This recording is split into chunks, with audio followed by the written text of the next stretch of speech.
আসসালামু আলাইকুম সবাইকে। আসলে শখের জিনিস যে থাকে না বেশি দিন, এটা প্রমাণ আমি ২ বার পেলাম। আমার সাদা বিড়ালের বাচ্চার খুবই শখ যে আমার সাদা বিড়ালের বাচ্চা থাকবে। কারণ ওরা এত কিউট হয়। তো এইজন্য মূলত আমার জাম্বোকে আমি কিনছিলাম যাতে আমার বাচ্চাগুলো সাদা হয়। তো আসলে আল্লাহ না দিলে তো কিছু করার নেই। আমার রিকুর যখন ৫ টা বাচ্চা হয়েছিল, ওই সময় একটা সাদা হয়েছিল। তো ওইটা আসলে বেশি দিন থাকে নাই।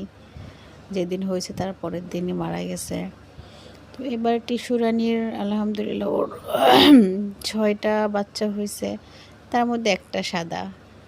তো সেটাকেও আসলে রাখতে পারলাম না। এতটাই খারাপ লাগতেছে যে আসলে আমার শখ আসলে কোনোদিনও আল্লাহ হয়তোবা চাচ্ছে